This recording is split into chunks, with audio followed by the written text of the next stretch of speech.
নিশ্চয়ই বয়ানটা কি দুই চারটা কথা, সব কথা সিরিয়ালি যদি আমরা মনে থাকে না, সব যদি আমরা রাখতাম পারি না, নিজের মেমোরি সেভ করতাম পারি না, এর বাদেও ওলামায়ে কেরামহলর দুই চারটা কথা আমরা মনে থাকে বা অনলাইন আমরা মনোভূত হয়, অনলাইন রূপে আমল করা কিঞ্চিত পরিমাণে হইলেও আমরা যত্নবান হই।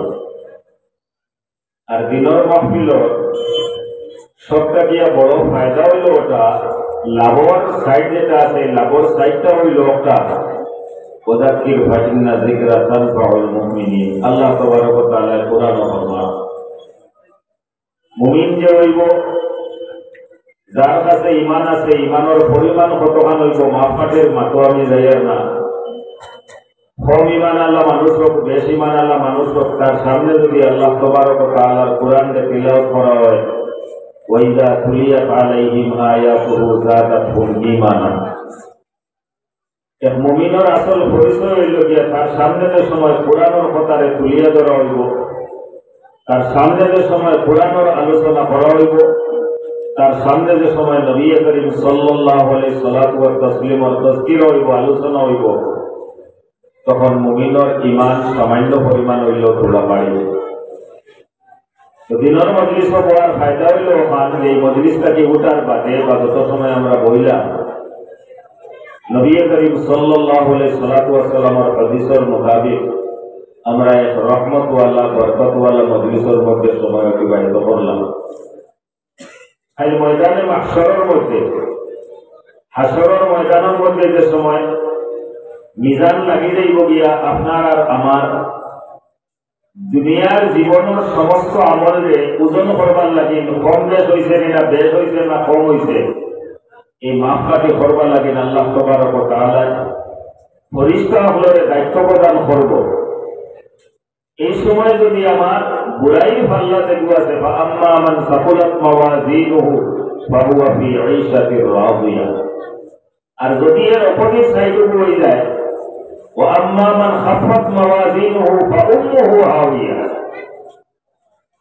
বুড়াই পাল্লা যেটা আছে, গুনার পাল্লা যেখানে আছে, এটা যদি ভারী হয়ে যায় গিয়া, নেকির পাল্লা যদি হালকা হয়ে যায় গিয়া, ও নবী করিম সাল্লাল্লাহু আলাইহি সাল্লামে ফরমাইতরা ওই সময় মানুষের জীবনের যেটা নেক কাম হল আছে, নফল ইবাদত হল যেটা আছে, এই নফল ইবাদতে তার ফরজের কোটা যেটা আছে ওটা কিছু পরিমাণে হইলেও কোটারে পুরা কাভার করবে। এর কারণে মাহতারাম বুজুর্গ ও দোস্ত, দিনের মজলিস পড়া আল্লাহ তাবারক ওয়া তাআলার পক্ষ থেকে বড় এক নিয়ামত। আর আল্লাহ নিয়ামত সম্পর্কে কোরআন শরীফ বিভিন্ন ধরনের, বিভিন্ন ভাষা, বিভিন্ন টপিকের উপরে নিয়ামতের শুকরিয়া আদায় করবার কারণে তার বান্দাহলরে আল্লাহ তাবারক ওয়া তাআলা শিক্ষা প্রদান করছে কোরআনের জরিয়তে। এক আয়াতে তো আমরা প্রায় সবর জানা আছে, আল্লাহ তাবারক ওয়া তাআলা ফরমান যে সময় বান্দায় আল্লাহ তাবারক ওয়া তাআলার নিয়ামতের ভাইয়া নিয়ামতের শুকরিয়া আদায় করবো, লাইন শাকারতুম, আল্লাহর প্রদত্ত নিয়ামত যেগুলো আছে এই সমস্ত নিয়ামতের ভাইয়া যে সময় বান্দায় আল্লাহ তাবারক ওয়া তাআলা শুকরিয়া আদায় করবো। এই শুকরিয়া আদায় করার পদ্ধতি বিভিন্ন ধরনের আছে।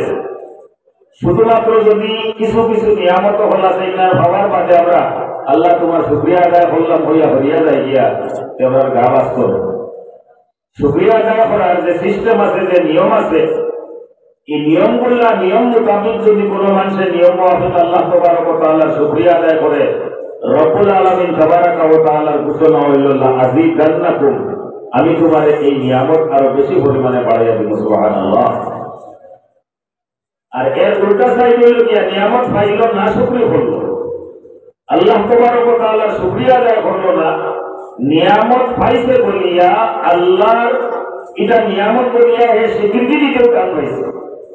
যদি এমন ভাবে হয়, আল্লাহ তাবারক ওয়া তাআলার ঘোষণা হইল ওয়া ইন কাফারতুম ইন্না আযাবি লাশাদীদ, তাহলে আমি আল্লাহ তাবারক ওয়া তাআলা তোমার ভয়ঙ্কর আযাবের সম্মুখীন করব।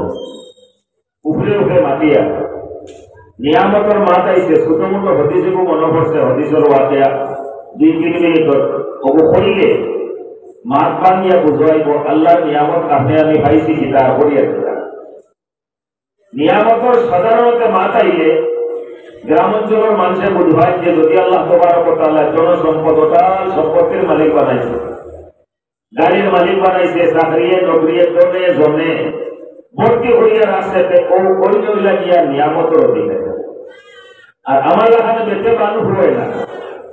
আজকুল যদি কোনো মতে জোগাড় হয়ে গেছে গিয়া হাইকোর্ট টেনশনে মাথা ঘুরায়, এইভাবে যদি সেও হয় তো বলবো আর কি দুনিয়া আল্লাহ তাবারক ওয়া তাআলা বিপদগ্রস্ত বানাইলে আমারও বানাইলে।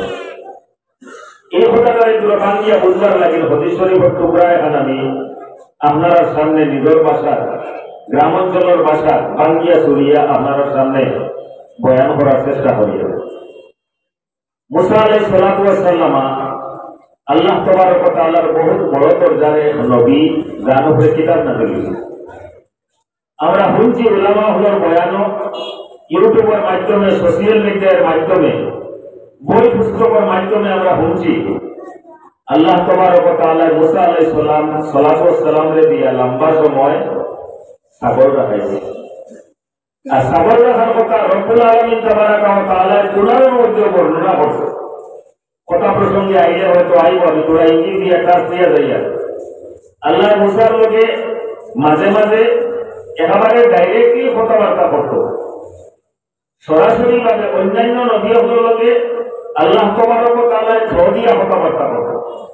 জিবরিল আমিন আলাইহিস সালাতু ওয়াস সালামকে পাঠাইতো নবীদের কাছে, আল্লাহর কাছ থেকে খবর লইয়া আইতা, নবীদের কাছে পৌঁছাইতা, নবীদের খবর নিয়ে আল্লাহ তাবারক ওয়া তাআলার কাছে পৌঁছাইতা। পোস্টম্যানের যে দায়িত্ব আসলো ঠিক সেম টু সেম ওই ধরনের হযরত জিবরিল আমিন আলাইহিস সালাতু ওয়াস সালামের পোস্টম্যানের দায়িত্ব করে আদায় করতা। খবর হন্তা কি আনতা, অন্য খবর নিয়ে আমরা পৌঁছাইতা। কিন্তু একমাত্র নবী হযরত মুসা আলাইহিস সালাতু ওয়াস সালামের লগে আল্লাহ তাবারক ওয়া তাআলা আরশে আজিম তাকিয়া ডাইরেক্টলি কথা বলে, সরাসরি ভাবে।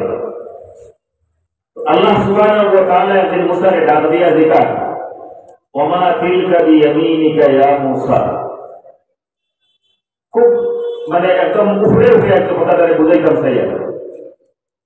আল্লাহ তাআলা জিজ্ঞাসা, ওমা তিলকা বিয়ামিনিকা ইয়া মুসা, ও মুসা তোমার ডাইনাতর মধ্যে এই কিতা বস্তু থোড়া তোমরা ডাইনাতর মশলা আইছে।